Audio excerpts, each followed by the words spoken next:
हर हर महादेव। महादेव की नगरी से आए हैं तो उनको भी याद करना अत्यंत आवश्यक है, क्योंकि राम जी और महादेव जी का प्रेम अद्वितीय है। आज तक कोई मैंने पता नहीं लगा पाया कि दूसरे को ये लोग कितना प्यार करते हैं, सम्मान करते हैं।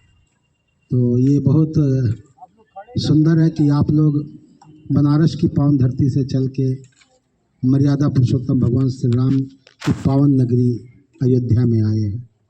और कहा गया है कि कोट कल्प काशी बसे, मथुरा कल्प हजार, और एक निमित्त अयोध्या बसे तो तुले न तुलसीदास। जैसे पैर से ऊंचा मस्तक माना गया है, वैसे सब तीर्थों धामों का अयोध्यापुरी मस्तक माना गया है। तो ये बहुत हर्ष का विषय है कि आप लोग अयोध्या में आए हैं, राम जी की नगरी में, वो भी ऐसे समय आए हैं जो 500 वर्षों के संघर्ष के बाद, 76 बार युद्ध होने के बाद, तमाम राम भक्तों की कुर्बानियों के बाद, कोर्ट के फैसले के बाद, सुप्रीम कोर्ट के द्वारा जब फैसला आया कि रामलला जहाँ विराजमान है वही स्थान उनकी जन्मभूमि है, वहाँ पे उनका भव्य और दिव्य मंदिर बनना चाहिए। और हिंदू जनमानस के दिए हुए चंदे से राम जी का जो मंदिर आप लोगों ने दर्शन किया है, किसी नेता मंत्री ने नहीं बनवाया है, इसमें एक एक पैसा हिंदू जनमानस का लगा हुआ है।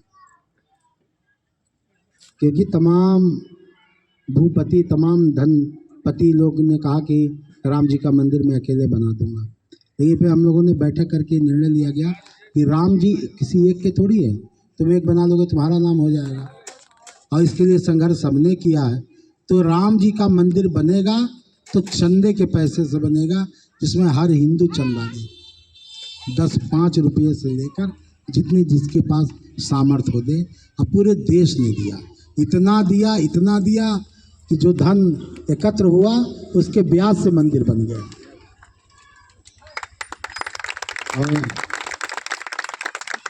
और यहाँ मुझे लग रहा है जितने लोग बैठे हैं सारे लोग कलाकार हैं, आर्टिस्ट हैं। तो एक बार आप लोग अवध में आए हैं तो एक बार आप सबको अवध की धरती से बहुत बहुत धन्यवाद, साधुवाद। मुझे लग रहा है कि रामलला का दर्शन करके बहुत अच्छा लगा होगा। भीड़ तो अयोध्या में बहुत है, और मुझे लग रहा है निरंतर ये भीड़ बनी रहेगी, चलती रहेगी। और अभी तो साधारण चल रहा, अभी जब अयोध्या में 4 मेले होते हैं, राम जन्म होता है, उसके बाद सावन झूला होता है, कार्तिक का परिक्रमा होता है, और राम विवाह होता है। अब मुझे लगता है 4 मेला अयोध्या बर्दाश्त नहीं कर पाएगी भीड़ को, कि जितना तोड़ के बना है, मुझे लग रहा है दोबारा बुलडोजर चलेगा, अभी और चौड़ीकरण होगा। क्योंकि व्यवस्थाएं इतना, जगह जगह टेंट सिटी बनाया गया, तमाम व्यवस्थाएं बना। जिनके पास 4 कमरे थे, 3 कमरा उन लोगों ने उसको गेस्ट हाउस बना दिया। इस तरह करके तब भी अयोध्या में रुकने की व्यवस्था में दिक्कत है, तमाम परेशानियां हो रही हैं। और आए दिन तो और लोग आने वाले, सब लोग इंतजार करें थोड़ा बीत जाए तो चले, थोड़ा बीत जाए तो चले। और जब भी वो आ रहे हैं तो धक्का खा रहे हैं रामलला के दर्शन में, क्योंकि इतना जनमानस का रामलला से प्रेम है, इतना स्नेह। देखिए ट्रेनें भी बंद कर दी गई, फ्री में ट्रेन चालू किया गया था, उसको भी बंद कर दिया, क्योंकि इतना भीड़ हो रहा था कि उसको शासन प्रशासन को संभालना बहुत मुश्किल हो गया था। तो उन्होंने राजा से, भगवान ने कहा कि राजन, आपने इतना घनघोर तपस्या किया, मुझे प्रसन्न किया आपकी तपस्या से, अब मैं चाहता हूँ आप मुझसे वर मांगो, मैं आपको वरदान देना चाहता हूँ। तो क्योंकि राजा भी बहुत सामाजिक थे, आप भगवान ने उनको सब कुछ दिया ही था, तो उन्होंने कहा प्रभु जिस तरह आपने मुझे दर्शन देकर मेरे जीवन को धन्य कर दिया, मैं चाहता हूं कि मेरे राज्य के सभी प्रजा को आप दर्शन दे दीजिए, सबका जीवन धन्य कर दीजिए, कि सब इस जन्म मरण से छुटकारा पा जाए और सब जय जयकार हो, कि उनको लगे कि भाई हमारे राजा ने बिना तप किए, बिना कुछ किए, बिना हवन किए, बिना यज्ञ किए, बिना दर्शन किए, और भगवान का दर्शन अगर मिल जाए तो इससे बड़ा कुछ हो नहीं सकता है।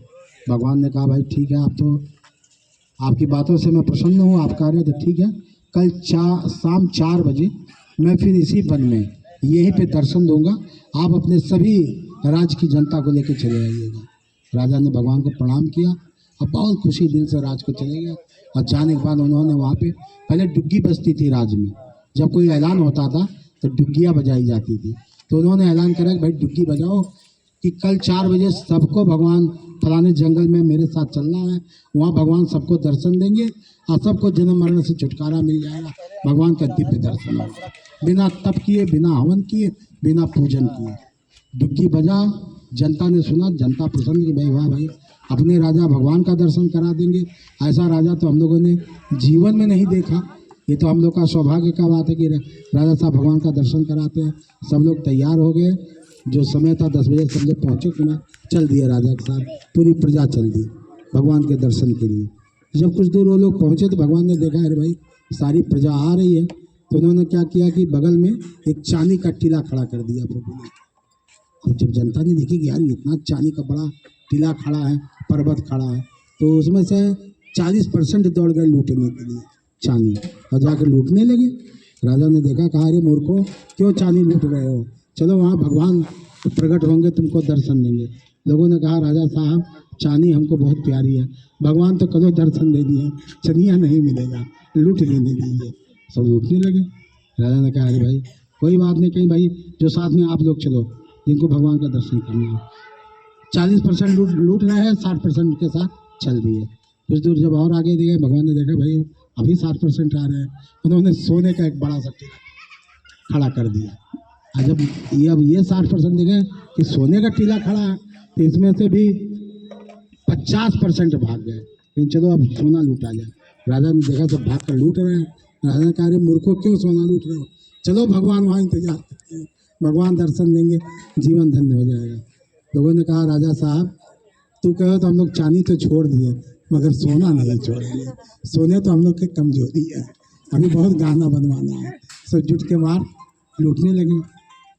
अब राजा चल दिए, तो रानी के साथ 10% जो थे ये लोग राजा के साथ चल दिए। जब और रास्ते में चले तो भगवान ने देखा भाई अभी 10% आ रहे हैं, तो भगवान ने अपनी हीरा का पूरा टीला खड़ा कर दिया पहाड़। अब ये जब 10% देखे हीरा टीला, तो रानी भी भाग गई, सब जाकर लूटने लगे। अब राजा ने देखा, कहा रानी कहाँ रे रानी, तुम तो ना लूटो, तुमको भगवान ने सब कुछ दिया है, तुम चलो। कहीं राजा साहब आपके कारण चांदी छोड़ दिया, सोना छोड़ दिया, मगर हीरे तो हमारी कमजोरी है, जैसे कई 9 लाख हार हमको बनवाना है, तो अब हम हीरा तो नहीं छोड़ेंगे। वो भी लूटने लगी। राजा अकेले पहुँचे जंगल में जहाँ भगवान दर्शन देने वाले थे। 4 बजे भगवान प्रकट हुए। उन्होंने राजा को देखा, राजा मलिन से भगवान और देख रहे थे। राजा भगवान ने कहा कि अरे राजा कहाँ तुम्हारी प्रजा गई। कहन प्रभु क्या बताएं, कोई चांदी लूटने लगा, कोई सोना लूटने लगा और कोई हीरा लूटने लगा, मैं खुद ही आया हूँ। कहन तो तुम्ही तो असली भक्त हो मेरे। कहीं इस संसार में अगर कोई किसी को कुछ उपहार दे दे तो लोग जीवन भर याद रखते हैं। जैसे मान लीजिए मैं अभी आपको ये घड़ी गिफ्ट कर दूं, तो आप जीवन भर याद रखो, कब हम मिला, कब या कब फोटो देखो, अरे महाराज जी हमका घड़ी दिए रहे, याद रखेंगे ना, कहेंगे भी।